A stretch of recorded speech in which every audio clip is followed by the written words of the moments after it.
Madeline Whitaker yanked the bride's bouquet from 9-year-old flower girl Amina's hands and pitched it into the gutter. Get this ghetto mess off my block before I call immigration on every last one of you. Her spit dotted Daniel Warren's polished shoes as she shrieked, inches from him. The groom didn't flinch, jaw locked, while his new wife, Zaria, clutched her ivory gown. Neighbors peeked from porches, phones already raised. Madeline's voice carved the summer air like a siren. Not one more second, she snarled. Pack it up or I make you wish you had. 60 wedding guests froze as Madeline kicked over the champagne table, crystal bursting across Maple Ridge Lane. You think you can turn our neighborhood into a project? She jabbed a manicured finger toward the elegant outdoor setup. Not while I'm breathing. Daniel's hand drifted to his platinum cufflinks, steadying himself. Zaria's bridesmaids closed around her like a satin wall. The string quartet faltered, then kept playing softer. Cardigans and lawn chairs watched with horrified fascination. A bubble of disbelief hung over the cul-de-sac, tension thick, children hushed, cameras rolling. Even as the faint, sugary scent of wedding cake drifted past smashed glass, a small city seal gleamed in the afternoon light. Have you ever watched someone's prejudice ricochet so disastrously that it remakes a whole town? Madeline's trembling fingers stabbed her iPhone. 911, I need police at 847 Maple Ridge Lane immediately. Her voice quavered with practiced indignation. A dispatcher answered, calm against the pulse of sirens elsewhere. Daniel stood centered like bedrock, shoulders squared, cufflinks winking. Zaria inhaled, whispering to her maid of honor that everything would be okay, though she barely believed it. The flower girl gripped her empty basket, petals pooled by the curb like confetti drowned in gutter water. What's your emergency, ma'am? The dispatcher's voice was steady, a metronome against Madeline's panic. There's a massive illegal gathering. Loud music, public intoxication, probably drugs. It's a bunch of urban people who don't belong here. She stalked her driveway, glaring at the refined reception with narrowed eyes. The dispatcher paused, choosing words. Ma'am, describe the disturbance. Madeline scoffed. I pay $8,000 in property taxes for quiet. They're destroying our standards with this ghetto celebration. Daniel approached slowly, palms visible. Ma'am, maybe we can resolve this neighborly. Don't patronize me, she snapped, stabbing the air with her finger. I know exactly what game you people are running. Still on with 911, Madeline opened her Harbor Watch Willowbrook app. Her thumbs flew as she launched a live stream to 49 followers. Emergency on Maple Ridge, protecting our community from these people. Comments pinged instantly. Call the HOA. Property values dropping. Across the dessert table, 17-year-old niece Desiree Johnson quietly went live on Instagram. Y'all gotta see this neighbor losing her mind at my aunt's wedding. Viewers trickled in, 26, 48, 76, curiosity becoming gasoline on dry leaves. The internet smelled drama and came running.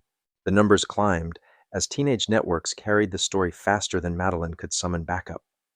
Police radio crackled through her phone. Unit 23, disturbance call, 847 Maple Ridge Lane, ETA 12 minutes. Madeline's eyes flashed triumph. Hear that? 12 minutes until this illegal circus is packed up. Daniel drew a thick folder from his tuxedo jacket. Ma'am, everything is properly permitted through the city. Calm, professional. Madeline snatched the papers, scanning wildly. Permitted by who? Your cousin at City Hall? She flapped the documents. Could be fake. Next door, Mrs. Sanderson stepped onto her porch, filming behind lace curtains, lips pressed thin. Doorbell cams across the street captured every angle in 4K. 3 live streams now broadcast the confrontation to widening audiences. Where are your green cards? Madeline shouted at the catering staff, who kept passing canapes with impeccable composure. I'm documenting all of this for my lawsuit. Daniel's best man, a tall figure in dress blues, stepped forward half a pace. Captain Julian Washington radiated command, yet Madeline missed the cue. Ma'am, Daniel tried again, we've lived here 3 years. We've actually met? I don't care where you think you live, she snapped, voice so shrill several kids covered their ears. This is our neighborhood. We have standards. Madeline hammered her phone, blasting the neighborhood chat. Emergency at Maple Ridge. Need witnesses now. Within minutes, 3 neighbors emerged. Mrs. Patton clutched a folder of HOA violations. Mr. Kozlov stared at a decibel app like it could save his lawn. Across the street, teens pivoted to TikTok, tagging Joe Willowbrook wedding. Look at this invasion, Madeline barked. Blocked driveways, excessive noise, public drinking. Tell your parents this isn't the projects. 9-year-old Malik tugged his uncle's jacket. Uncle D, why's that lady mad at our family? Daniel knelt, gentle. Sometimes folks forget what makes a community strong. Madeline overheard and detonated. Don't indoctrinate that child with victim talk. This is about property values and standards. Live comments multiplied. Desiree's Instagram, 142 viewers and climbing. TikTok teen, 96 and rising. Neighborhood app, 24 commenters arguing. I'm calling my husband Howard, Madeline declared, voice pitched for her audience. He's a lawyer. We'll shut this down for good. Daniel's grandmother, 82-year-old Evelyn Warren, approached with her walker, corsage pinned beside a small badge. Willowbrook City Council, 1983-2011. She'd served this town since before most residents arrived. Young lady, Evelyn said, her voice steady as oak, I've lived here 42 years. This is how neighbors behave. Madeline barely glanced at her. With respect, ma'am, you don't get what's happening to our neighborhood. These people are... I understand perfectly, Evelyn cut in, quiet but firm. Do you? Daniel checked his watch. 4:02 p.m. The ceremony should start at 4:15. Zaria stood with her bridesmaids, trying to hold together while the day unraveled. Police are coming, Madeline told her stream, now above 200 viewers. Finally, order will be restored. Sirens murmured far off. Daniel touched his cufflinks. The city seal flashed like a private reminder. He steadied his breathing for the next wave. 2 patrol cars turned the corner at 4:05 p.m., their arrival tilting the energy on Maple Ridge Lane. Officers Mendez and Ramirez stepped out, scanning with practiced caution. Madeline rushed them, waving her phone like a badge. Thank God! These people have terrorized our street for hours. Noise, blocked driveways, the whole circus. Officer Mendez, a 20-year veteran, surveyed the white linens, hired staff, and string quartet whispering a waltz. Nothing resembled the chaos described. Ma'am, this appears to be a private wedding, Ramirez said evenly. What exactly is the disturbance? Madeline thrust her stream toward them, viewers ticking upward. Look at this invasion, she hissed. They've turned our quiet block into an urban block party. Behind her, the social media thunderhead swelled. Desiree's Instagram Live hit 820 viewers, comments racing like credits. This neighbor is unhinged. Someone help this bride. The TikTok teen across the street switched angles, catching Madeline squaring off with police. Willowbrook wedding trended locally as shares multiplied. Ring cameras fed the cloud. Arrest them for code violations, Madeline pressed, thrusting HOA rules. Section 12.4 bans excessive gatherings without notice. Daniel approached, hands shown, voice calm.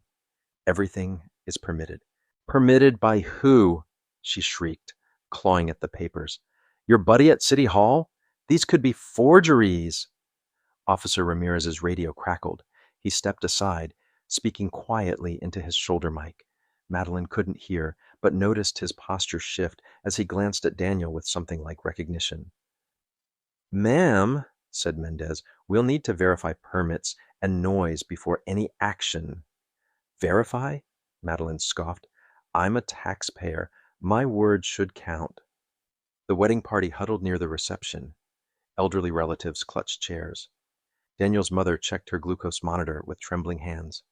Children clung to parents, confusion puddling in their eyes. Mrs. Patton marched from 3 houses down, brandishing HOA forms like citations. Madeline's right. We must protect property values. She started listing infractions. unauthorized parking, over-the-top decor, possible fire code issues. Mr. Kozlov read his app. Current noise 58 dB. City allows 75 until 10 p.m. weekends. Madeline waved him off. Numbers don't matter when our neighborhood's character is under attack. Her phone vibrated nonstop. Her Harbor Watch post racked up 127 comments in 10 minutes. Some backed her, others called out the language. She deleted the critical ones while streaming to 1,236 viewers, narration sharp as a knife.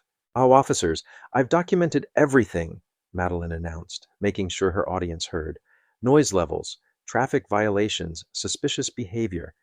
This is about protecting values from certain elements." Captain Washington edged closer. His ribbons and calm bearing drew focus, though Madeline missed it. More neighbors drifted out, filming from porches and hedges. Through her window, Mrs. Sanderson kept recording, head shaking. Not at the wedding, but at Madeline. Ramirez checked the official meter. 62 dB, well, within the limit. "Ma'am, noise is legal," he reported, even and clear. "Legal?" Madeline flushed. "Since when do these people decide what's legal here?" A collective gasp rippled. Even some supporters recoiled at the racial edge. Live comments exploded. Did she really say that? Screenshot everything. This is 2025, not 1955. Somebody intervene. Daniel's jaw tightened. His uncle, Reverend Warren, set a steady hand on his shoulder. The family had faced worse, but on their wedding day, in front of elders and kids, it cut differently. 2 more patrol cars rolled up for crowd size, not chaos. Sergeant Thornton scanned the scene. 4 officers set a calm perimeter. "Status?" he asked. Ramirez glanced at Daniel again. "Noise complaint, but everything looks permitted and within code." "Within limits," Madeline erupted. "Look around. Drug activity, gang colors, probably immigration violations." Accusations flew like confetti, each wilder than the last. Daniel stood stone quiet, wedding band catching light as his hands slowly clenched. A Channel 7 news van swung onto the block, summoned by viral momentum. Reporter Sophie Kim jumped out with a cameraman and clocked the story. 2 more local crews arrived. Madeline brightened at the microphones. "Finally, journalists who'll tell the truth about our neighborhood." She smoothed her blouse, recalibrating for prime time, then beelined for the cameras, ready to play guardian of Willowbrook. "Ma'am, Sophie Kim, Channel 7. Can you explain what's happening?" "These people moved in and think they can do whatever they want," Madeline said, sweeping an arm.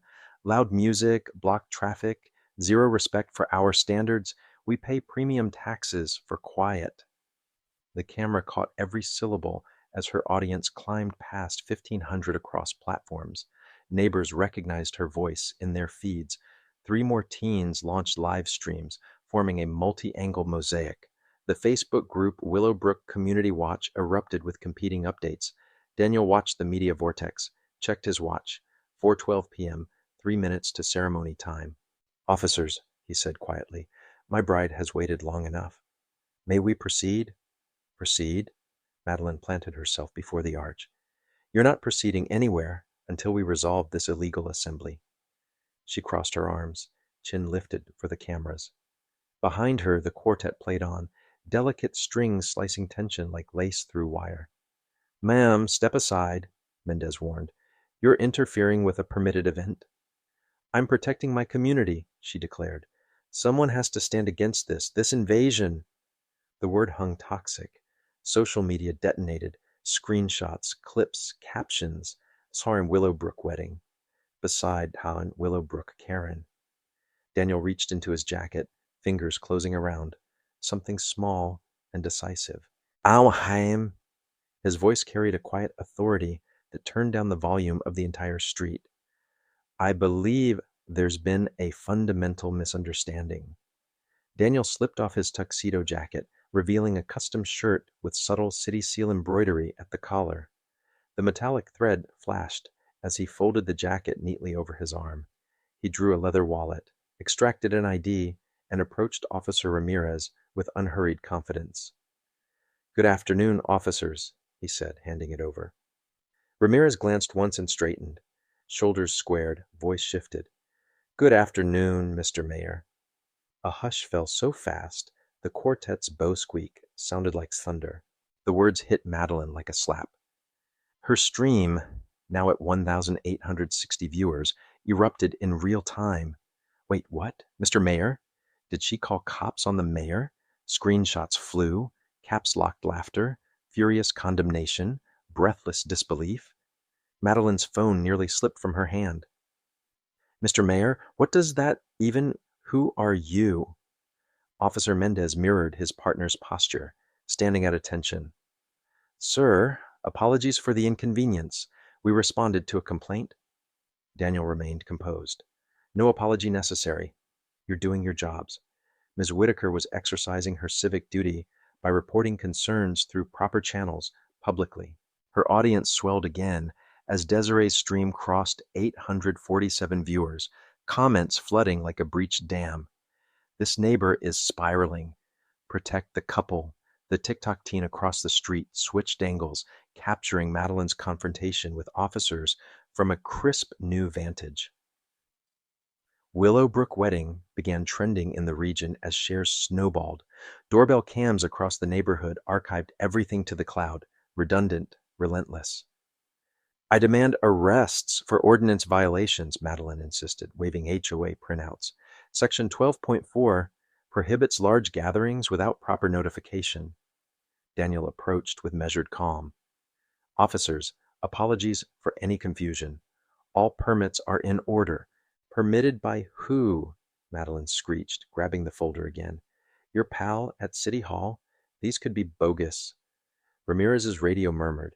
He turned away, answering quietly.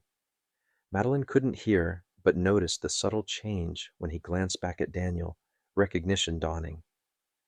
"Ma'am," Mendez said, "we'll verify permits and check the decibel level." "Verify, verify," Madeline snapped. "I pay taxes. My word should be enough." The wedding party clustered near the tables, elders gripping chairs for balance. A diabetic aunt tapped her monitor with unsteady fingers.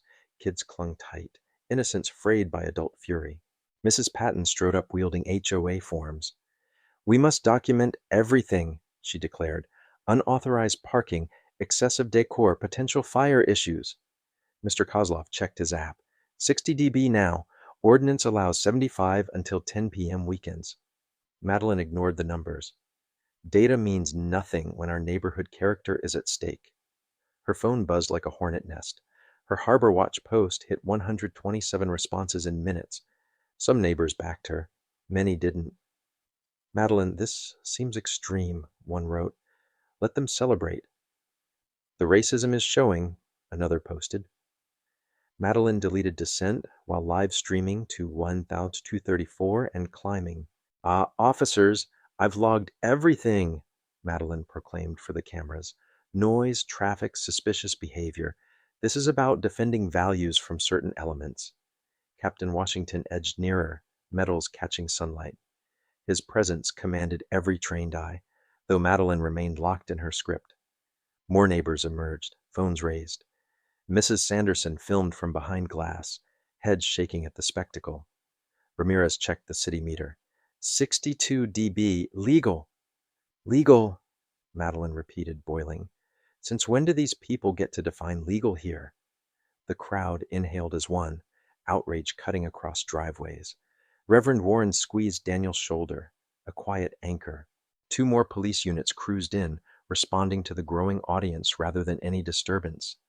Sergeant Thornton stepped out, scanning the scene like a chessboard. "What do we have?" he asked. "Noise complaint," Ramirez said, "but everything appears permitted and within guidelines." Madeline overheard and detonated. "Within limits? Look at the chaos. Drugs, gang colors, immigration violations." The accusations piled on themselves, thinner with each repetition. Daniel stood unmoving, ring catching the sun as his hands gently closed. A Channel 7 van rounded the corner, brakes squeaking, bright logo flashing. Then a second station, then a third. The orbit tightened. The wedding party tightened into a cautious crescent, elders in folding chairs, kids tucked behind knees. Zaria's mother dabbed her temples, whispering a prayer. Mendez lifted a hand to pause the crowd, while Ramirez conferred with dispatch. Madeline scanned every face, like a prosecutor choosing jurors. Her phone chimed relentlessly, thumbs up, flame emojis, and a few uneasy rebukes she deleted instantly. Order, Madeline insisted to the watching cameras, as if she wielded a gavel. Daniel's gaze skimmed the arch, the aisle, the petals scattered like tiny flags of surrender, and then returned to the officers, calm resetting like clockwork. We'll verify permits on site, Mendez said, voice crisp, and we'll take independent decibel readings. Independent? Madeline scoffed. As if their forged paperwork means anything. The string quartet resumed a restrained movement, deliberate and delicate, sound threading through murmurs. Mr. Kozlov frowned at his app. 59 dB now, he announced anyway. Captain Washington shifted just enough that sun glinted across his ribbons, a quiet signal. On Instagram, Desiree narrated softly, She's still calling us an invasion, but cops are calm. Viewer count ticked upward. On the curb, Amina gathered fallen petals back into her basket with stubborn dignity, the harbor watch thread combusted with dueling posts. Half-baked legal takes, moral outrage, thinly veiled code words. This is a neighborhood, not a nightclub, one comment read. This is a wedding, not a riot, came the reply. Over in the Facebook group, someone uploaded a clipped video of Madeline saying, "These people," and the replies surged in two directions at once. The standoff radiated out like rings in a pond. Daniel rubbed his cufflinks, the city's seal catching light. Zaria's maid of honor squeezed her hand. You good? I will be, Zaria said, voice shaking but unbroken. Officers, Madeline declared, pivoting for Channel 7's lens, I've cataloged violations, noise, traffic, open containers, suspicious behavior. She angled the HOA folder, like sacred writ. We expect swift action. Ramirez checked the official meter again. 61 dB, Mendez nodded. Within the residential weekend limit? Murmurs rose, then faded under his tone. We'll still confirm permits. Daniel's grandmother, Evelyn, cleared her throat, a sound that could silence a dais. Young lady, she said to Madeline, you're citing rules I helped write. A hush rippled. 4 decades of service lived in Evelyn's posture. Madeline rolled her eyes, but her jaw tightened. More neighbors drifted to their lawns, caught between curiosity and discomfort. Some held phones at chest level, pretending not to record. Others didn't pretend. A kid across the street set a tripod, the newscaster of his block. TikTok stitched the scene into a mutating chorus. Madeline's words, the officer's replies, the quartet's trembling notes, Daniel's steady silhouette. A drone buzzed briefly, then darted away when an officer raised a brow. Desiree whispered into her mic, if you're just joining, the neighbor called 911 on my aunt's wedding. The comments begged names, receipts, context. The algorithm feasted and magnified. Ramirez lifted his radio. Dispatch, can you confirm Parks and Rec for permit verification? Static, then a calm voice. Stand by. Madeline heard stand by and smirked at the camera as if it were an admission of guilt. 12 minutes, she repeated, resurrecting the earlier countdown like a prophecy. On cue, a siren moaned somewhere far off. Another call entirely, but it stitched panic into the air. Daniel exhaled, shoulders loose. We'll keep everyone hydrated, he told a cousin, who hustled water bottles through the tight cluster of family. Zaria inhaled the slowest breath she had taken all day. Legal parameters, Madeline mocked, imitating Ramirez. Since when do outsiders define legal here? The phrase whistled through the crowd like a bad wind. Mrs. Sanderson finally pushed open her window. Enough, Madeline, she called, voice papery but firm. Enough! Madeline stiffened, then pretended not to hear. Captain Washington's eyes swept the perimeter, assessing exits, pressure points, temperature. Reverend, he murmured, stay near Daniel. The Reverend nodded. On Instagram, someone commented, he's the mayor. You sure? Desiree bit her lip, uncertain whether to say it. Daniel remained inscrutable, like a chess player waiting to spring a quiet check. Sergeant Thornton stepped into the center lane, palm raised. Traffic wasn't an issue, just spectacle management. "Folks," he said, "stay on sidewalks. Give us space." His voice had the lullaby cadence of long experience. The quartet fell silent this time, bow tips hovering. "We'll resolve this," he promised, not to Madeline, not to Daniel, but to the air itself. The Channel 7 live feed spiked with hearts and angry faces. A second station interviewed a neighbor who shrugged. "Looked like a lovely wedding to me." Madeline caught the camera afterward. "Lovely until the lawless behavior started," she hissed, eyes bright. "What behavior, ma'am?" Sophie Kim asked, not unkindly. "Be specific." Madeline blinked. "Noise, open containers, strangers blocking driveways." Sophie gestured to the marked parking plan taped near the curb, initials scrawled by city staff. "That looks organized." Madeline's mouth thinned. "Paper doesn't make it right." The camera swung from her to Daniel, who stood with quiet posture, Zaria's fingers tucked in his. "Mr. Warren, do you have a statement?" Sophie asked. "We just want to get married," Daniel said softly. "We followed every rule." The sentence was gentle as a wave and heavy as a verdict. A hush pressed down again, as if the street recognized a threshold. Ramirez's radio crackled. He turned, listening. His eyes slid, almost involuntarily, to Daniel's collar, where metallic thread traced a miniature seal. Recognition unfurled across his face like a map aligning with terrain. "Copy," he said into the mic, then faced Mendez and gave a minute nod. Madeline missed it, busy lecturing the internet about standards and tradition. Desiree's chat flooded. "He's someone. Watch the officers." The quartet's cellist set her bow on her knee, hands folded, gaze level, like she'd played overtures to this kind of storm before. "Ma'am," Mendez said, "we'll need you to stand clear of the arch." "Stand clear," Madeline repeated, laughing once, sharp. "I'm safeguarding this block." She planted her heels. "No one passes until order is restored." "Order," Evelyn murmured, "isn't noise level. It's neighborliness." Madeline scoffed, but her cheeks flushed. Someone's dog barked twice and then went silent, sensing the fragile edges. "Folks," Thornton said again, calm steadying. "Sidewalks." He surveyed the champagne puddle, glinting like spilled stars in the sun. "Watch your step."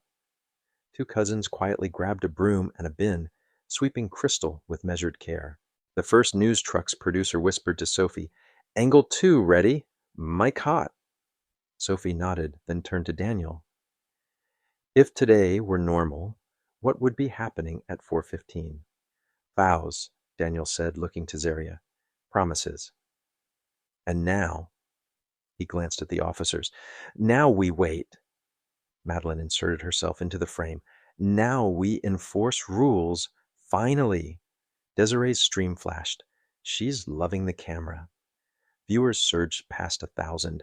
The TikTok teen across the lane posted a cut of Madeline's "These People" line, replayed against the string quartet's earlier phrase.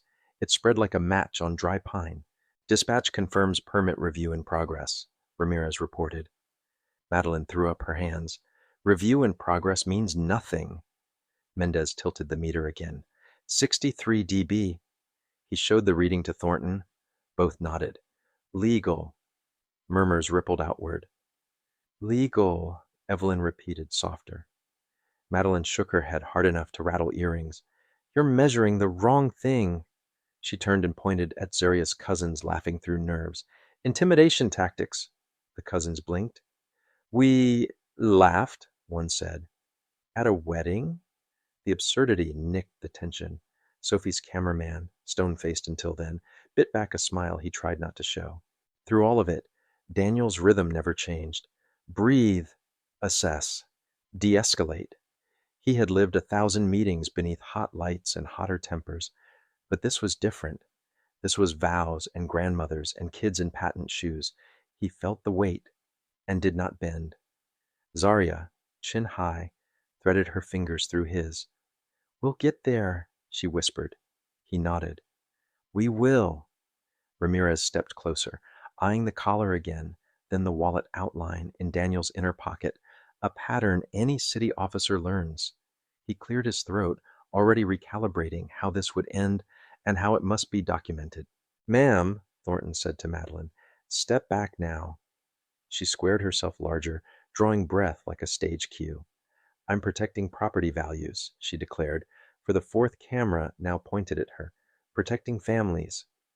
"Protecting," Mrs. Sanderson echoed. "Would have been bringing over an extra table?" A few chuckles escaped before fear locked them back up. Madeline rolled her shoulders. "I called the HOA," she said. "Their enforcement chair is en route." "This isn't an HOA matter," Mendez said. "It's a permitted city event." The word city landed with a thud. Madeline blinked, the implication stalking closer. The quartet's violist plucked a single low note, then silenced the strings with her palm as a city hall sedan eased onto the block. Not enforcement, just a clerk on a Saturday, summoned by urgency and radio. He hopped out with a tablet, hair still showing pillow marks. "Parks and Rec, special events," he said to Mendez. "Name on the file, Warren." He glanced up, eyes widening when he recognized Daniel. "Afternoon, sir." Madeline's head jerked. "Sir? What's sir?" The clerk swallowed. "Reset to neutral." "Permit verification incoming," he told the officers, thumbs flying. The street held its breath. Daniel stepped forward one pace, enough to stand between Madeline and the arch. "Ma'am," he said, tone as even as a balance beam, "there's been a misunderstanding." He eased off his jacket, revealing the collar embroidery, precise and discreet. Sunlight kissed the thread and tossed it back into watching lenses. He drew his wallet, flipped to an identification card, and offered it to Ramirez, who scanned it like it were a live wire. "Good afternoon, Mr. Mayor," Ramirez said, voice formal, posture straightening by instinct. The word leapt across the street like an electric current, and everything went very still. Desiree's stream detonated, comments exploding in all caps. "He's the mayor!" She turned the camera toward Daniel's collar, then back to Madeline, who stared like furniture had spoken. Mendez pivoted, posture aligning with his partner. "Sir," he said, "apologies. We responded to complaint volume." "No apology needed," Daniel said. "You're doing your jobs." He gestured lightly toward Madeline. "And Ms. Whitaker was exercising her right to report concerns to authorities." The generosity unsettled the crowd more than anger would have. Evelyn closed her eyes a moment, then opened them bright, as if she'd watched a long prayer answered. Madeline fumbled her phone. "Mayor, that can't... You live..." She couldn't find the end of any sentence.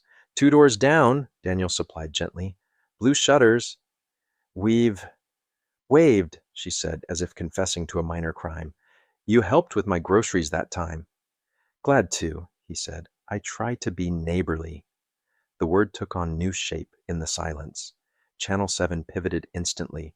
Sophie's eyes lit with the new headline already writing itself. The second station's anchor hissed into her mic. "Mayor's wedding interrupted. Live developments." The drone returned, and then backed off at Ramirez's gesture. "Sir," Mendez said, "we'll clear the right-of-way around the arch and maintain a perimeter." "Thank you," Daniel said. "We'll proceed if the permit is confirmed." The clerk lifted his tablet. "Confirmed," he said, relief traveling from thumb to shoulder. "Parks and Rec. File number present." He glanced at the screen. "I'll read the details when asked." Madeline steadied herself with fury. "He permitted his own party," she announced to the nearest camera. "Corruption." Ramirez shook his head. "Ma'am, Parks and Rec handles these. City ethics requires recusal." Daniel nodded once. "Process matters," he said. "To everyone." Sophie approached, tone respectful. "Mr. Mayor, can you comment on the complaint?" "Noise levels are within ordinance," Daniel said. "We posted parking plans a week ago and circulated notices to immediate neighbors. We followed every rule." Zaria lifted her chin, proud. "We were hoping for a small, joyful ceremony," she added.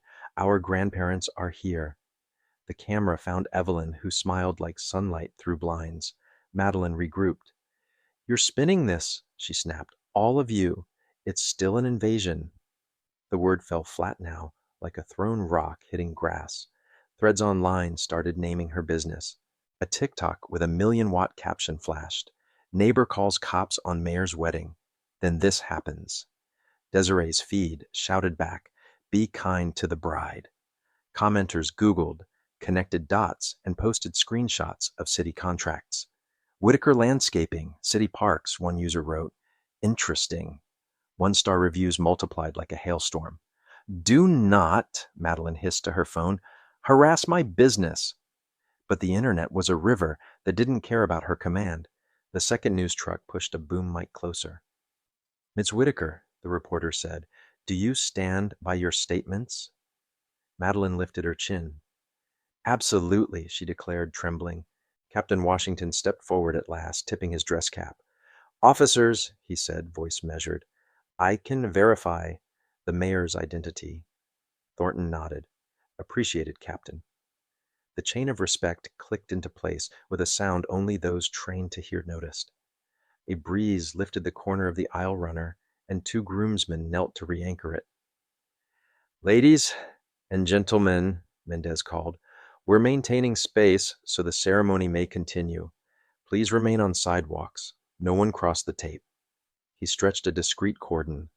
The quartet tuned quietly, strings humming like bees, ready to translate tension into song again.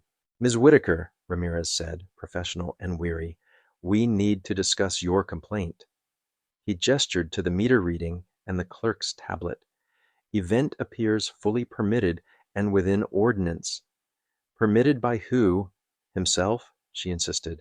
Conflict, Daniel answered smoothly. I recused myself from any decision involving this address. Standard municipal ethics. He held up the folder. Documentation available. Sophie's producer whispered, get the permit details on camera. The clerk swallowed, then nodded. Madeline's followers churned, some peeling away, some doubling down. The neighborhood thread started sounding human again. Let them have their vows, someone wrote. Please. Daniel faced the officers, then the crowd. We'll begin once you confirm what you already know. Ramirez's tablet chirped. He glanced down. Confirmed. Permitted. He met Daniel's eyes. Congratulations, sir. A cheer rose from the wedding party, thin at first, then fuller, like courage returning to a room after a blackout. Zaria's shoulders released. She pressed her forehead to Daniel's for a second that stretched, blessedly, beyond the camera frames. Madeline swayed, as if the ground weren't level. I didn't know. She grabbed for another thread. Noise. Traffic.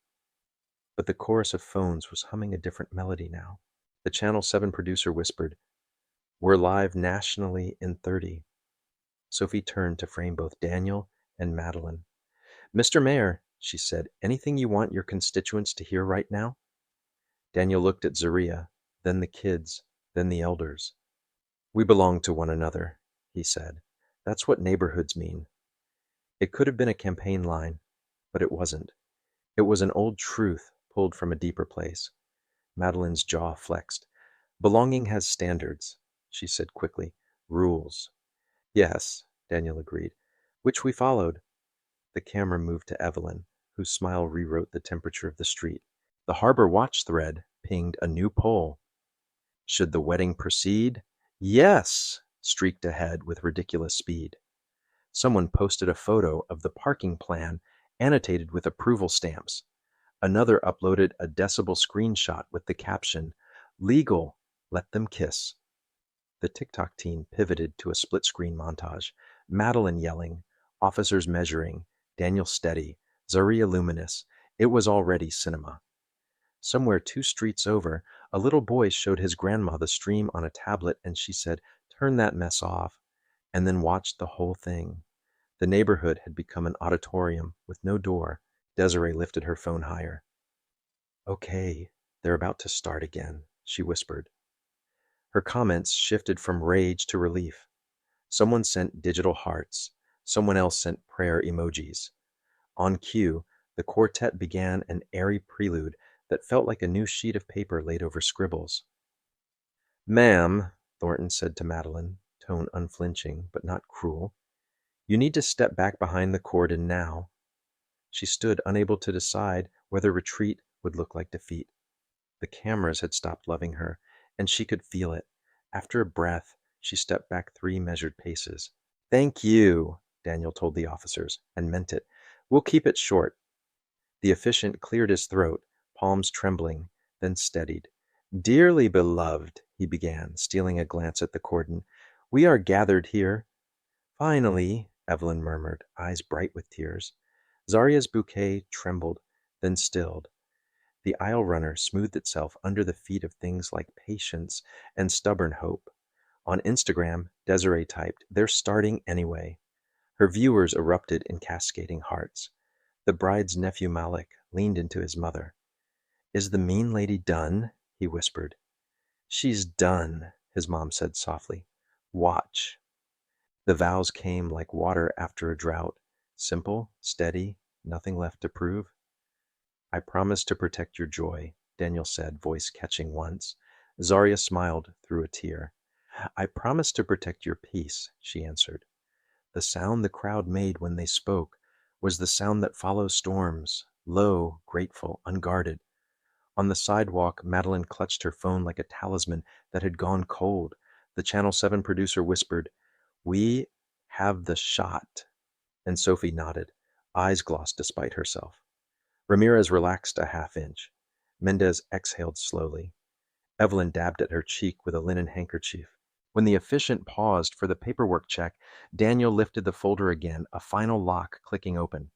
"For anyone curious," he said, his tone informational rather than triumphant, "permit number 2024-184-7, filed March 15th, approved April 2nd, posted for public comment, 30 days, fee paid in full, $2,847, insurance certificate, $2 million in liability coverage." Mendez scanned the QR. "Verified," he confirmed. The clerk nodded vigorously. "All by the book." Madeline swallowed, throat clicking audibly in the hushed street. Somewhere inside her narrative, a floorboard creaked, warning of weight it could no longer bear. Evelyn took 2 careful steps forward with her walker, corsage trembling, city council pin catching the sun. "Officers," she said, voice pitched for civility and carried by history, "this young man has served 6 years, 2 on council, 4 as mayor, Willowbrook's youngest leader in 70 years. She smiled toward Daniel, then Zarya. "He's lived neighborly, even when neighborliness wasn't extended back." The sentence landed softly, but did not soften its meaning. Madeline stared at Evelyn, then at Daniel's ring, the collar, the folder, the faces. A self-portrait she loved flickered, then glitched, then revealed smudges she'd ignored. The photographer, who had kept shooting through chaos the way professionals keep breathing, floated along the margins, drinking in angles. Zarya's tear clinging to a lash, Malik's awe, the officer's shoulders settling, the braid of hands across generations. These weren't the frames the couple imagined, but they were true. And truth sometimes makes better albums. Analytics on the stream skied upward, Instagram watching, TikTok looping, Facebook arguing, YouTube rippling with multi-angle uploads. Desiree whispered, "Y'all, this is going everywhere." She wasn't wrong. The story had found legs, but it was also finding a heart, and that mattered more. Notifications hit Madeline's phone like hail. Her landscaping business page took on water in real time, 1-star reviews blooming, screenshots of her comments posted across forums, old quotes excavated from HOA emails. "Stop," she whispered, as if the internet could hear mercy. A text from her husband Howard, "Call me." Another from her mother, "Come home now." The Channel 7 Chiron shifted. Willowbrook mayor's wedding disrupted by neighbor. Permits confirmed. Ceremony continues. The second station copied it within minutes. A neighborhood teen switched his stream title. "We good now?" And the chat filled with yes and confetti gifts. "Ms. Whitaker," Daniel said, turning at last to face her directly, tone without rancor, "your company has done good work for Willowbrook's parks." Heads pivoted. surprised by the olive branch extended so cleanly. Whitaker Landscaping maintains Memorial Park, the City Hall grounds, and several recreation facilities. He didn't need to add for how many years. The facts were enough. We appreciate solid work. The sentence hung there, neither absolution nor threat, an invitation to rejoin reality. Madeline blinked rapidly, caught between pride and panic. For a heartbeat, she saw a way back that did not require anyone else shrinking. The officiant smiled cautiously. If we might, one final portion, he said, lifting his book. By the authority vested in me. The quartet leaned into the sweetest progression they knew, amber and kind. I now pronounce you husband and wife. Applause rinsed the block clean. Malik jumped, cheering. Evelyn laughed, a sound that made 3 phones lower instinctively in reverence. Ramirez allowed himself a small grin. Mendez tapped the cordon for slack so the aisle could breathe. Zaria and Daniel kissed, an uncomplicated necessary truth. Cameras caught it, yes, but so did eyes that would retell it better. News alerts bloomed on local apps. Breaking! Willowbrook mayor's wedding disrupted. Permits upheld. Watch. Hashtags surged. We're at Willowbrook wedding. We're at Willowbrook Karen. Neighborhoods belong. YouTube compiled a dozen live angles. In the churn of commentary, one post rose. City contractor berates mayor's wedding. Madeline's business page churned with heat. Daniel didn't flinch. Ms. Whitaker, he said, still even, your crews have kept our parks beautiful for 5 years. He met the cameras and then pointedly met her eyes. We remember service. We also remember today. The crowd was silent. Then the quartet lifted the recessional, and the neighborhood, at last, remembered how to clap. The sentences landed like mallet strikes. Madeline's livelihood rode on municipal contracts totaling about $2.3 million a year.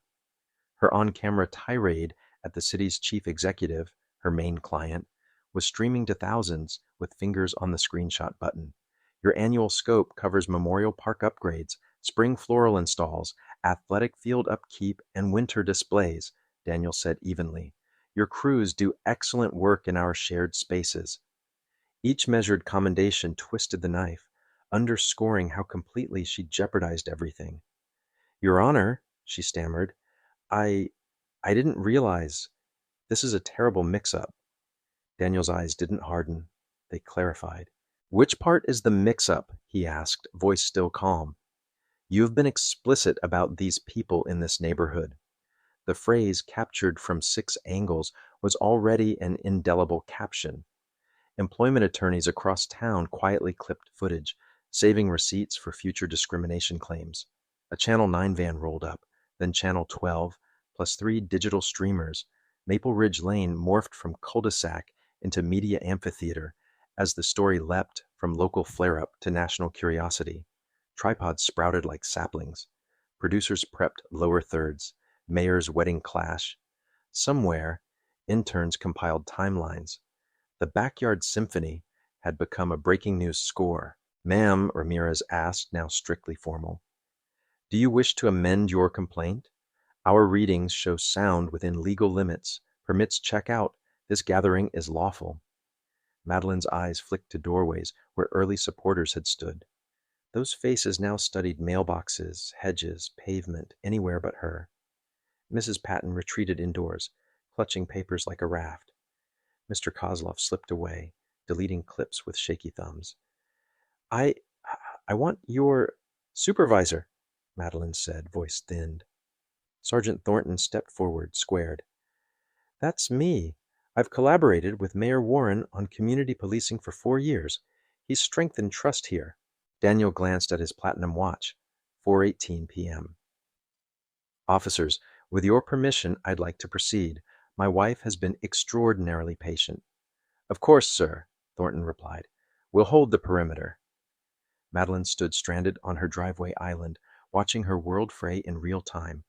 Her live stream still ran for 2,100 viewers, many screen recording for posterity. Children peered through curtains while parents quietly explained why the man in the polished tux was being gentle to the neighbor who'd yelled. The quartet waited, bows poised. Desiree lifted her phone slightly, voice barely above prayer. Auntie, please, let's begin. Zaria finally spoke, voice carrying like a bell. Daniel, let's have our wedding. We've waited long enough. He answered her with a look so warm it disarmed the street, then addressed everyone with a practiced steadiness. Friends, you're welcome to witness a celebration of love in our neighborhood. As the wedding party reformed their lines, Daniel made one final surgical gesture, something Madeline had never understood about power, community, or consequence. He adjusted his cufflinks and turned to the crowd with a public servant's cadence. The cameras tightened their frames as Groom became mayor mid-breath. Since we're gathered as neighbors, he began, voice traveling cleanly over Maple Ridge, it's an appropriate moment to revisit municipal standards and vendor accountability. Madeline's complexion drained to parchment. She understood immediately. Her contracts hung on what followed. Daniel accepted a tablet from the planner. Years of city data sat beneath his fingertips. Current ambient level, 64 dB, under our weekend residential cap of 75 until 10 p.m. Mendez's meter corroborated. Verified, sir. No violations present. Daniel stayed professor calm, choosing code over heat, policy over venom. The quartet's violist relaxed a breath she hadn't realized she'd been holding. Our outdoor permit was filed March 15th through standard channels, Daniel continued. Fees paid, $2,847. Fire inspection completed May 1st with commendations for safety. Madeline's hands trembled. Every procedural box had been ticked. Her accusation stood on air. Ms. Whitaker, as a long-standing contractor, you know our vendor conduct rules. Yes, Your Honor, she whispered. Stream count now 2,400 and climbing. Daniel opened the municipal code. City Charter, paragraph 112.3.7. Contractors must demonstrate respect and professional conduct toward residents. Discriminatory behavior, harassment, or actions counter to Willowbrook's values may trigger review, suspension, or termination after due process. The block went still, hearing not scolding, but statute. Daniel built a record and with policy bricks, not emotion. Whitaker Landscaping presently holds multiple contracts totaling approximately $2.3 million per year, he said, showing line items. Memorial Park renovation, $847,000.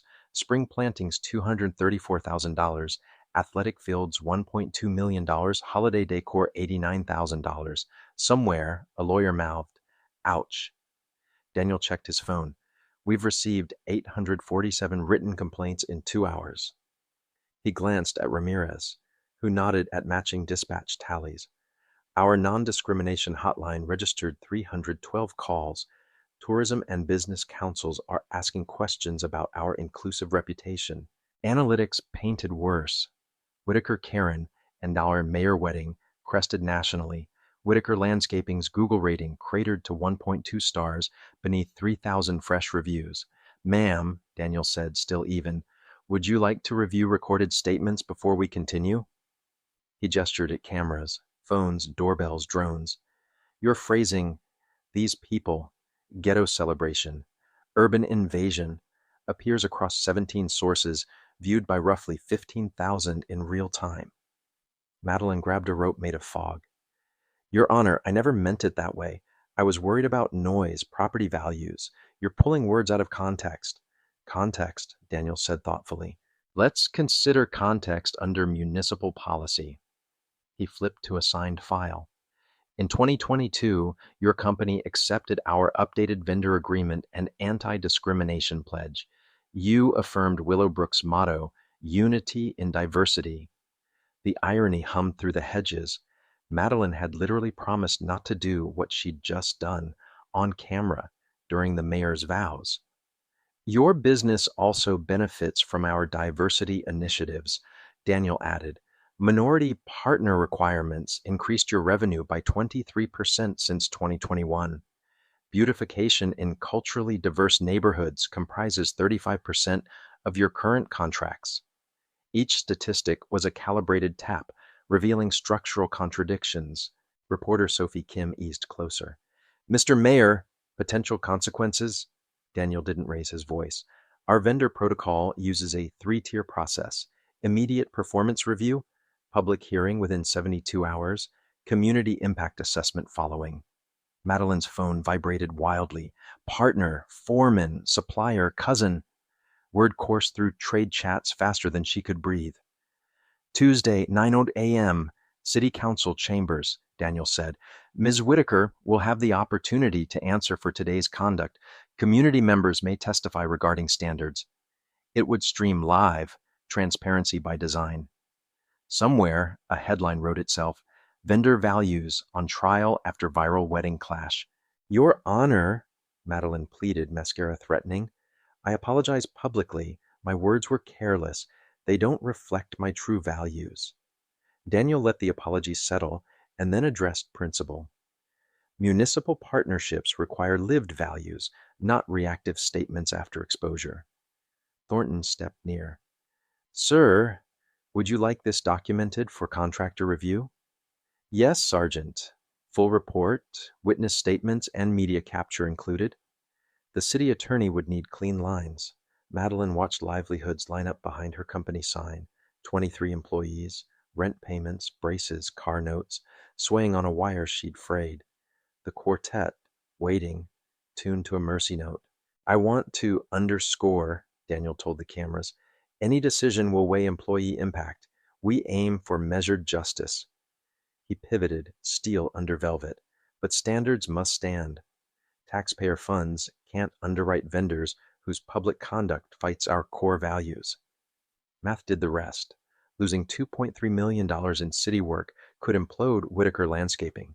Private clients couldn't backfill that canyon. Mayor Warren, Channel 12's James Wilson called. What does this say about Willowbrook's equity commitments? Daniel answered without theatrics. It shows our system's function. Discrimination is addressed. Vendor standards are enforced. Leadership meets heat with fairness. Madeline tried a final trembling pitch. I've lived here 15 years. I've served this town faithfully. One mistake shouldn't erase everything. Daniel considered the words like a careful craftsman. One mistake is a misspoken line. Today revealed underlying attitudes that contradict your sworn commitments, he said gently, gesturing toward grandparents, toddlers, neighbors. These are my constituents and yours. Your assessment of their worth and right to celebrate peacefully goes to the heart of fitness for public partnership. The block leaned in. It wasn't vengeance. It was civics. A masterclass in steady hands while the room burned. Tuesday's hearing will determine whether Whitaker Landscaping demonstrates genuine change, Daniel continued, or whether Willowbrook must seek partners aligned with our charter. Madeline stood isolated, watching a career erode one clear sentence at a time. Viewers crossed 3,000. Ms. Whitaker, Daniel finished, consult counsel. Our vendor agreement contains morality clauses tested in municipal court. He turned back to the aisle. Officers, thank you for professionalism.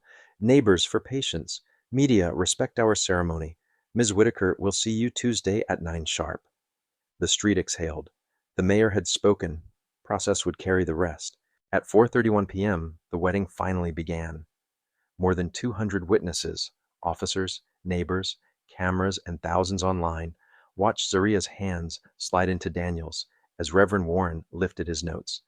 Dearly beloved, the Reverend said, voice newly weighted, we celebrate love that outlasts storm. The quartet's entrance sounded like water over stone.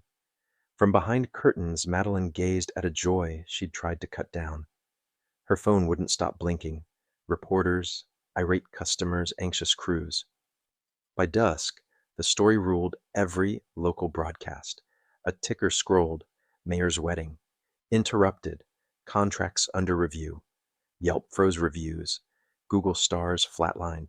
Tuesday arrived with council chambers over capacity. Madeline walked in beside her attorney, clutching a typed statement and documentation of stress-related episodes. Your Honor, she read, voice paper thin, I exhibited unconscious bias and catastrophic judgment. My words were inexcusable. They don't reflect my values or my company's duty to all residents. 25 speakers offered testimony over 4 hours. Daniel formally recused, Deputy Mayor Catherine Jenkins chaired. Mrs. Sanderson spoke carefully. In 40-plus years, I never heard such ugliness during happiness, she said. But I also saw Madeline push my car when it died. People can choose change. The committee split the difference between consequence and repair. Whitaker Landscaping retained probationary status for 18 months. Madeline must complete 40 hours of cultural competency training, deliver quarterly diversity reports, and perform 100 hours of service at the Willowbrook Community Center. This isn't punishment, Deputy Mayor Jenkins said. It's rehabilitation, aligning vendors with shared values. The reforms Daniel seeded took root fast. Within 30 days, the Willowbrook Welcome Initiative launched complaint protocols and mediation tracks. The Neighborhood Watch app now required verified identities. No more anonymous potshots. The quarterly Good Neighbor Awards celebrated cross-cultural problem solvers. New vendor contracts gained sharper anti-bias clauses with plainly enforced behaviors. Madeline's transformation wasn't cinematic, but it moved. She showed up sullen to early trainings, then, disarmed by hard data and guided exercises, started seeing what she hadn't seen. I didn't grasp how my words hit, she admitted at a forum 6 months later. Impact outruns intent. At the center, service hours reintroduced her to the very families she'd once feared. Names replaced categories. Stories replaced rumors. Whitaker Landscaping adjusted hiring, recruiting from overlooked pools. Best teammates I've signed, she confessed to Daniel in a supermarket aisle 9 months on. A year later, Municipal Monthly profiled Willowbrook as a governance model. Against expectations, Whitaker Landscaping won a regional diversity award from the Municipal Contractors Association. The couple's first anniversary became a town tradition. Unity Day pulled hundreds to Memorial Park for food, music, and conversations across lines. Madeline donated crews, initially under supervision, later as a trusted collaborator. In classrooms, her arc turned into a case study on growth and accountability. Property values rose 12%, less from polished lawns than from a reputation for solving hard problems together. The viral wedding, once a PR wound, healed into civic muscle. Change isn't instant, Daniel told a mayoral summit on crisis leadership, but it accelerates when communities choose accountability over anger. Madeline still tripped over old instincts, but public promises and new friendships kept her course corrected. The progress wasn't flawless, it was honest. One meltdown, unintentionally, made Willowbrook more deliberate, naming differences, addressing friction, and then celebrating what remained. City halls statewide cited the Willowbrook standard when writing vendor rules. Police academies used the wedding footage to teach de-escalation and relational policing. The lesson wasn't to shame, it was to scaffold better outcomes under stress. 3 years later, Daniel Warren stood where petals once washed into a gutter and held a proclamation. The National Municipal League had named Willowbrook America's Model Inclusive Community. The ripple was wider than anyone expected. Harvard's Kennedy School built a case study, local crisis leadership, the wedding on Maple Ridge. 23 cities adopted Willowbrook welcome adaptations. At Unity Day, Madeline approached the mic, hands steadier. 3 years ago, she said, I stood here as my worst self. Today, I know belonging means everybody. Her company led regional inclusive hiring, contracts now spanning 5 municipalities that wanted values-backed vendors. I'm not proud of who I was, Madeline said, but I'm grateful for the second chance to become better. Applause met growth, not amnesia. Daniel's approval hit 89%, the highest in state history, while Zoria's nonprofit expanded into a dozen cities. Their story inspired a documentary, Quiet Strength, When Prejudice Meets Policy, that swept civic film festivals. These weren't fairy tale bows, but working examples of systemic repair. The viral moment turned policy engine, shielding other families before harm began. A youth panel repeated the takeaway like a chorus: steady leadership beats loud outrage, and redemption is labor, not luck. Black Voices Uncut highlighted the case to show how calm intelligence can dwarf intimidation when leaders choose systems over spectacle. Students drew power maps, comparing privilege to responsibility, and argued whether change should be restorative or punitive. Madeline's arc became a caution and a beacon. Deeply wired bias can yield under pressure, accountability, and time. City managers elsewhere cited the Warren baseline when tuning vendor standards. Departments used the footage to practice reading crowds, cooling temperatures, holding space. Real improvement, Daniel said, lives where hearts shift and paperwork changes together. Not one, then the other. Both, in tandem. Real change is made of moments, Daniel told the Unity Day crowd. When we build bridges, not walls, turn conflict into conversation, prove difference makes us resilient. He challenged residents to share their own stories of bias confronted and repaired. We learn faster together. The video ended with a prompt. Have you witnessed discrimination on your block? Tell us. Quiet courage beats loud contempt. Subscribe for more lived examples of measured justice. Turn on notifications. Transformation needs witnesses. What would you have done in my shoes? Daniel asked. How do we keep building here? The feed cut to applause. Remember, the final card read, the strongest answer to hate isn't fury. It's organized, durable change that protects whoever comes next. Share this story with someone who doubts communities can grow after harm. Then pick one improvement to champion on your street.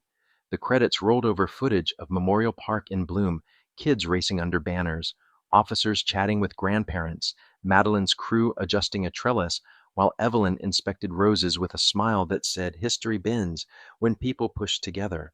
Maple Ridge Lane had learned to clap on time and to keep clapping when the cameras went home. The live stream's final montage cut between smiles, vows, and hard-won calm, while a caption urged neighbors to share practical steps they'd take this month, introducing themselves to new families, attending council nights, volunteering at the community center.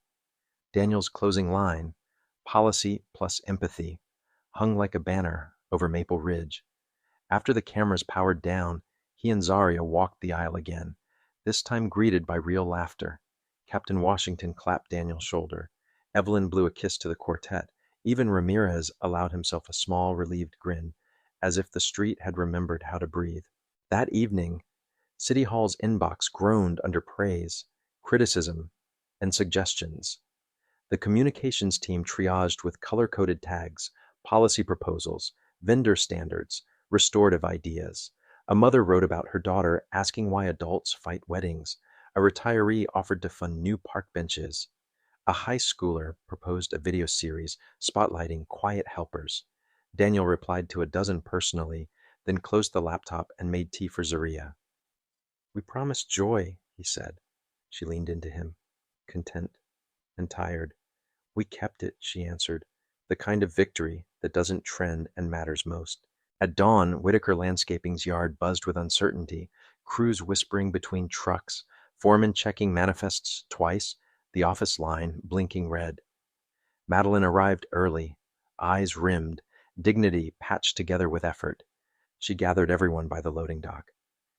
You'll get paid, she said plainly. We'll face this together. I messed up. A veteran mower named Luis lifted a hand. We keep parks clean. We do good work, he said. Let's keep doing good work. Heads nodded. A junior employee handed Madeline coffee and didn't say a word. Sometimes grace looks like paper cups and early clocks. The city attorney's office assembled a clean packet, timestamps, transcripts, decibel readings, permit proofs, social captures, vendor clauses. Deputy Mayor Jenkins rehearsed the hearing agenda like choreography, open testimony, cross-references. Next steps, she called Daniel to confirm his recusal statement and thoughtfulness about employee impact. Measured, not mushy, he promised. Measured, she agreed, circling the word. She rang the community center director to coordinate overflow seating and remote testimonies. No shouting, the director said. We'll seat folks mixed, not by sides. Jenkins smiled. Good governance loves unglamorous details. Chairs, mics, tissues, and clear exit routes. The Willowbrook Welcome Working Group met in a borrowed classroom. Pastors, a PTA lead, a young restaurateur, a parks foreman, two teens, one grandmother with opinions like anchor stones. They mapped prevention, verified identities on neighborhood apps, straightforward complaint channels, rapid mediation volunteers, block ambassadors. We fix it before it's a live stream, the restaurateur said. The foreman added, and we document so it stays fair. One teen suggested monthly porch exchanges, neighbors swapping plant cuttings and recipes. The grandmother said, and pie. People don't yell with pie in their mouths. Everyone wrote pie on the whiteboard, underlined twice. Sophie Kim filed a follow-up segment titled How a Wedding Became a Policy Pivot. She kept the music spare, the tone factual, the cuts gentle on the elders. The piece lingered on Evelyn's city pin, the kids' round eyes, and Daniel's collar thread catching sun. She interviewed a civic scholar who said, accountability without humiliation is rare and powerful. Sophie ended on the recessional, letting the quartet carry viewers out. Her editor nodded. No gotchas? None, she said. Just a community choosing to grow up on camera. Ratings spiked anyway. Decency had its audience too. At the grocery store, Zaria ran into Madeline near the produce section. The fluorescent lights turned both women ordinary again. No chirons, no police tape, just two shoppers calculating the price of berries. Madeline gripped her cart. I'm sorry, she said, not broadcasting, just breathing it. Zaria studied her, then nodded once. I hope you mean it tomorrow, too. I do, Madeline said, eyes not leaving Zaria's. They both reached for cilantro at the same time and almost laughed. It wasn't forgiveness, not yet. It was a truce made of herbs and inconvenient timing. The hearing drew a line out the door. Ushers handed out agenda cards and tiny pencils like church. Speakers approached in balanced order, a teacher, a coach, a florist, a custodian, a seventh grader who practiced into his phone the night before. Madeline read her apology. The microphone wobbled and a staffer steadied it. Jenkins kept the tempo brisk. No pile-ons, no grandstanding. When a man tried to turn it into a referendum on everything, she redirected gently. We're here about vendor conduct, she said, the way a compass points north, whether you like it or not. Evelyn testified last, cane tick-tocking like a metronome. I helped write parts of those standards, she said. We wanted clear rails so folks could get their feelings out without wrecking each other's houses. She looked at Madeline. You did harm. We can repair some. She turned to the chamber. But we won't excuse it, and we won't burn down 23 paychecks to show we mean business. Her hands folded. We will mean business by expecting better and checking back. The room exhaled. A soft choir of pockets and purses shifting as people remembered how to sit. On probation, Whitaker crews installed spring beds with special attention to blocks that had called the hotline, neighbors watching curiously from porches, conversations beginning with stiffness and ending with plant tips. Madeline kept a clipboard and a quieter mouth. She sent handwritten notes to staff families promising steady hours. She chose training materials with someone else's help. She met with a pastor who told her plainly, you won't earn trust with speeches, only with patterns. She wrote patterns on a sticky note and stuck it to her dashboard. Patterns got her into trouble. Better patterns might carry her out. Unity Day planning felt like building a small city. Permits, grills, first aid, trash, stages, shade, water. Who's got 100 folding chairs? Teens designed a mural wall. Neighbor is a verb. A baker promised sheet cakes shaped like parks. The police scheduled a dunk tank to fund the youth league. Put me in first, Ramirez said, and Mendez smirked. Madeline texted Daniel, offering landscaping crews gratis. Under supervision, she added. Yes, he replied, thank you. She stared at the thank you a long time, then put her phone face down and went to measure the amphitheater lawn. The documentary crew arrived small. 2 cameras, 1 sound tech, a director who asked more questions than she answered. She interviewed Daniel in the council chamber after hours, the room humming with the ghosts of meetings past. Why didn't you torch her? The director asked quietly. Because I've seen torches, he said. They light everything, including what you love. She asked Zarya whether it felt unfair to share her wedding with a training film. Zarya smiled ruefully. We wanted a perfect day. We got an honest one. Honest lasts longer on a mantle than perfect does. On a school night, Desiree presented her capstone, Algorithms and Empathy when Virality Meets Governance. She graphed spike curves against policy actions and showed clips where the atmosphere shifted precisely when Daniel switched from defense to education. A guidance counselor dabbed at her eyes. You made civic mechanics feel like a mixtape, she whispered afterward. Desiree laughed. I just put bass under boring parts. She texted a link to Daniel, who watched in his kitchen while washing grapes. Proud of you, he replied. She screenshotted it, added a heart, and put her phone away to finish homework. The neighborhood watch app rollout stumbled, then steadied. Verification slowed the sniping and raised a ruckus about privacy until a town hall aired questions and answered them with diagrams, not scolding. A retired IT manager set up a Tech Buddies table at the library to walk seniors through sign-up, 2 afternoons a week free. Rumor posts dropped by half. Call and ask messages doubled. Jenkins pinned a comment, We're not perfect, we're practicing.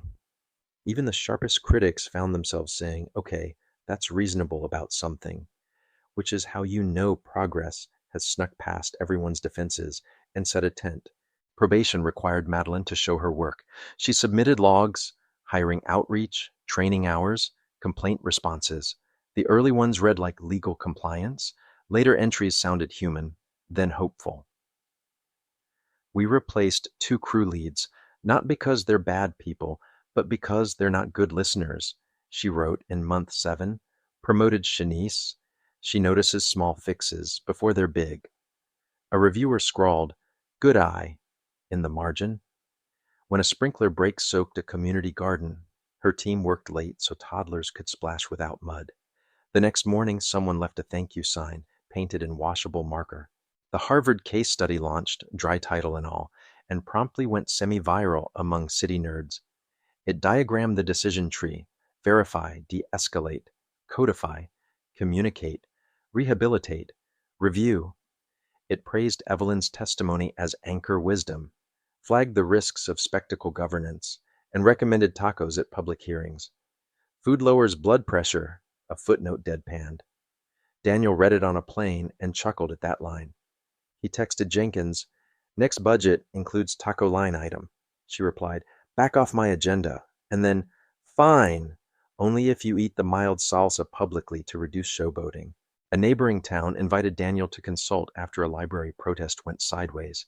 He brought a 1-page checklist and a promise to listen first. He suggested clear lanes, staff actions, police perimeter, volunteer peace teams, clergy presence, and rehearsed statement templates that named everyone's dignity without wobbling on rules. You can be firm and kind at the same time, he told their council.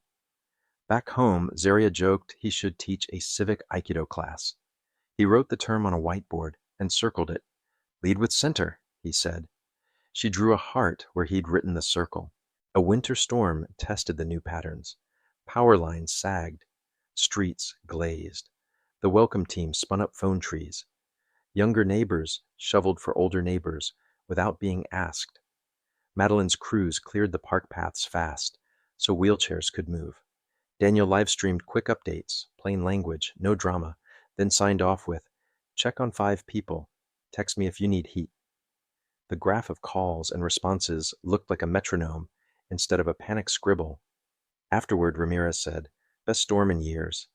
And everyone laughed at how odd that sounded, and how right. At Unity Day, the mural wall filled with verbs, wave, share, tutor, cook, listen, call, fix, laugh, forgive, a brass band, second line from the playground to the gazebo. Evelyn judged a pound cake contest with ferocious impartiality. The dunk tank roared when Thornton tumbled in. Madeline's crew adjusted a trellis and quietly stepped back so a family could take photos under the shade. Looks good, Zarya told a teenage volunteer, who blushed like praise was unfamiliar currency. Daniel read the proclamation aloud and then folded it into his pocket like a grocery list. The day ran all the way to dusk. Quiet victories peppered the months. A porch exchange turned into a babysitting co-op. A tense HOA thread fizzled because a block captain showed up with lemonade and bylaws. A newcomer's first barbecue included 3 dietary options without anyone making a speech about it. When someone tagged the park bathroom with something ugly, kids scrubbed it off before staff arrived, then painted sunflowers with permission. "We're getting to problems before the cameras," Jenkins said. Daniel nodded. "And we're leaving room for cameras when transparency helps." Two truths held at once, the way layered chords sound richer than single notes. In a grocery line, a stranger told Zaria the documentary made her call her estranged sister. "We talked about nothing for 20 minutes, the woman said, "but it wasn't nothing." Zaria smiled and wished her more nothing soon. Meanwhile, Desiree filmed a follow-up called What Happens After Trending. She interviewed a gardener who said, "The internet leaves, weeds stay." Then she filmed people pulling weeds, literal ones, from a median laughing trading playlists. The video performed modestly, but the median looked immaculate, and 3 kids asked about part-time parks jobs. Not everything needs 1 million views to count.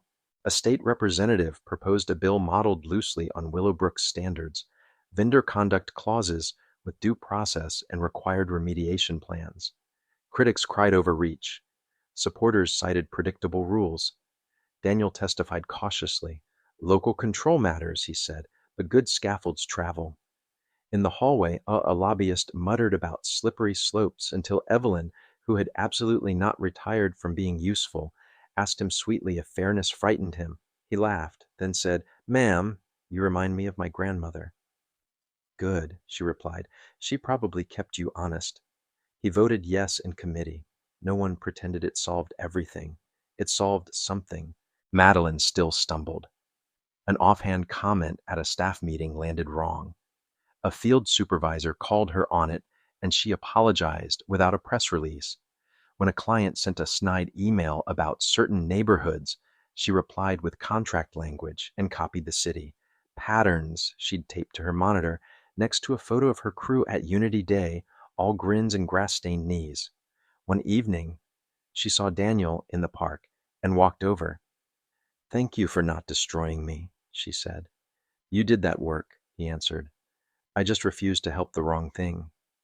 3 years to the week, Daniel stood at Maple Ridge, proclamation in hand, the cul-de-sac dressed in banners and folding chairs again. He remembered the taste of adrenaline, the weight of restraint, the metallic thread at his collar. "Our model isn't perfection," he said to the crowd. "It's practice." The National Municipal League photo captured him laughing mid-sentence, Zaria's hand on his back.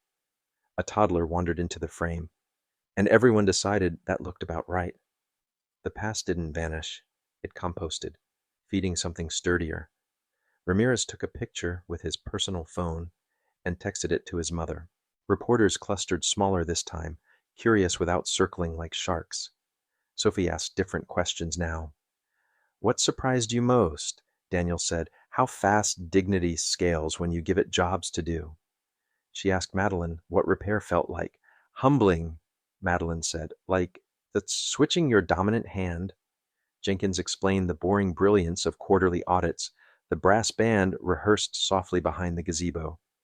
"One last thing," Daniel told Sophie before she clicked off. "Tell folks we're still hiring block ambassadors." She promised to include the link, then ate a tamale and said add tacos to every agenda. The documentary premiered at the community center, folding chairs pointed at a portable screen, popcorn in paper bags, tissues in coffee mugs just in case. When the credits rolled, the room sat for a breath, absorbing. Then applause. Long, affectionate, unforced. The director took questions about narrative choices. A teen asked why the film gave Madeline a second act. "Because the town did," the director said. "I follow the town." Daniel thanked the crew, then thanked the volunteers who wrangled power strips and extension cords. "Nothing works without plugs," he joked, and 5 people nodded like he'd said scripture.